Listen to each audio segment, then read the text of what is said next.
सक्षम जिंदल जिन्होंने IIT JEE में सेकंड रैंक लिया है और हमारे भिवानी का और SP बंसल सर का नाम रोशन किया है। सबसे पहले मैं यही पूछूंगा, आपको कैसा फील हो रहा है? बहुत बहुत अच्छा फील हो रहा है। लाइक 2 साल के जो हम मेहनत करे थे उसका रिजल्ट अच्छा है तो बढ़िया लगता है। तो जैसे सेकंड रैंक लाने के लिए क्या ये आपकी पहली उपलब्धि है? इससे पहले भी आपने कोई अचीवमेंट्स गेन किए हैं? नहीं, लेकिन इससे पहले जो भी की थी वो इससे तो लाइक कम ही रहेगी। कम ही रही होंगी, पर जैसे आप बताएंगे किस तरीके के अचीवमेंट्स आपने पहले भी लिए हैं? जैसे पहले तो बचपन में तो SSF के ओलंपियाड होते हाँ थे, जी। तो वो तो स्कूल से कंडक्ट होते ही थे, तो उनमें मैंने पार्ट लिया, तो उनमें भी फर्स्ट सेकंड रैंक मेरे स्कूल में ऐसी रहती थी। बाकी अब जो और ज़्यादा ऑफिशियल ओलंपियाड हैं जो इंटरनेशनल लेवल तक होते हैं वो IMO और NSCP का फाइनल INJSO टाइप्स, तो उनके मैंने फर्स्ट स्टेजेस क्लियर कर रखे हैं। मतलब मैं अगर ये कहूँ कि बचपन से ही आप बिल्कुल ही गॉड गिफ्टेड रहे तो ये गलत नहीं होगा। मतलब वो तो पेरेंट्स ही बताएंगे उनको कैसा लग रहा था। मोबाइल फोन, दोस्ती, घूमना फिरना, क्या इन चीजों को अवॉइड किया आपने? अवॉइड तो ऐसे नहीं, लाइक जितना यूज़ मेरे को लगता है कि जितना ठीक है करना, मैंने उस हिसाब से। कितने घंटे पढ़ाई की आपने? पढ़ाई का मेरा रहता था कि मैं ट्राई करता था कि जितनी देर मैं मन लगा के पढ़ाई कर सकूँ उतनी देर करूँ। 10 घंटे 12 घंटे की average? I think like class हमारी होती थी 5 घंटे के आसपास, और उसके बाद मैं 8-9 घंटे और पढ़ लेता हूँ। तो अब इसमें सबसे ज्यादा इम्पोर्टेंस किसको देंगे, माहौल को, एकेडमी को, या सेल्फ स्टडी को, या कुछ और? आई थिंक वो माहौल, आई थिंक सबसे उसमें जो सबसे। तो आप ही टॉप क्यों रहे? अब आपको क्या लगता है आपने ऐसा क्या किया जो वो बच्चे नहीं कर पाए?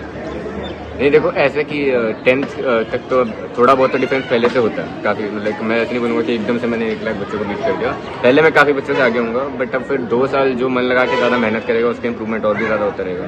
तो आई थिंक मैं इंप्रूवमेंट पर फोकस कर रहा था 2 साल में। तो आप भिवानी के बच्चों को, हमारे बच्चों को भी संदेश देना चाहेंगे? मैं ये कहूँगा बस मन लगा के मेहनत करो तो रिजल्ट आ ही जाएगा। थैंक यू, बहुत अच्छा लगा आपसे मिलके और बहुत बहुत शुभकामनाएं हमारी तरफ से। अब भैया आपको कुछ पूछना है इनसे? ऐसा नहीं होता, डर नहीं लगता जब स्टार्टिंग में देते हो, या कभी कंफ्यूजन वगैरह कि कितने चीज़ें लगानी कहाँ से, क्योंकि बहुत सारा कंफ्यूजन है एग्ज़ाम को लेकर कि ये कर लो वो कर लो, और यहाँ से सब नहीं, लाइक इसके लिए मैंने ये किया था कि अपने टीचर्स जो बोलेंगे सिर्फ वही मानना, बाकी कोई कुछ भी बोलता रहे सुनना ही नहीं, सिर्फ टीचर्स की मानना। जैसे बच्चे ना ऐसे कहते हैं कि भूल गए सर, जो सुबह पढ़ा था ना वो भी हमें याद ही नहीं रहता, इसके लिए इनको क्या समाधान आप देना चाहेंगे? आई थिंक इसके लिए या तो आप कहीं लिख के रख लो जो जो चीज़ आप भूल रहे हो, मतलब आप लिख लो और उसको कहीं चिपका दो दीवार पे, वो बढ़िया तरीका है, उससे हर दिन देखोगे तो याद हो ही जाएगा। ये तो ट्राई ये करना कि बारी बारी रीड करते रहे सेम चीज़ को, तो याद हो जाता है। जैसे कई बार ऐसे देखते हैं घंटों घंटों कोई बच्चे पढ़ते हैं, जब हम टेस्ट लेते हैं ना उन बच्चों के 10% भी स्कोर नहीं कर पाते, तो हम क्या माने?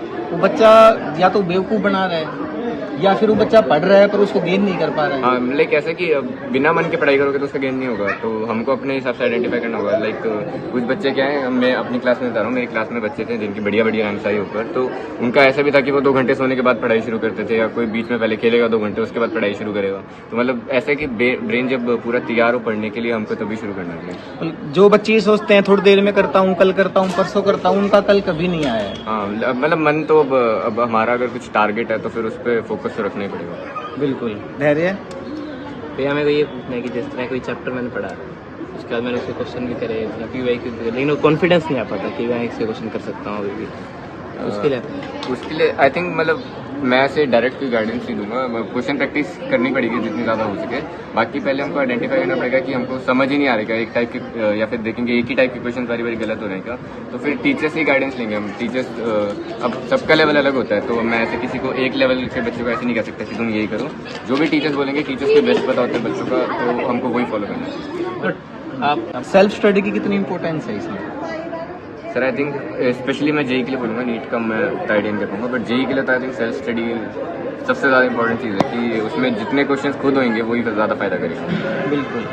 जैसे सक्षम का कहना है कि टीचर्स पे ब्लाइंड फेथ किया और अपने ऊपर भरोसा रखा, कभी दूसरों की नहीं मानी, कभी दूसरों की बातों में नहीं आया, और ये सब करते करते धीरे धीरे एक एक स्टेप आगे आकर आज रैंक फर्स्ट ही आप इन्हें बोलिए, रैंक सेकंड तो बस बाय डिफॉल्ट इन्हें दे दिया गया है। तो मैं सर SK बंसल सर हमारे गुरुजी रहे हैं, तो आप उनके परिवार से तो एक प्रसन्नता और हमें अलग से हो रही है।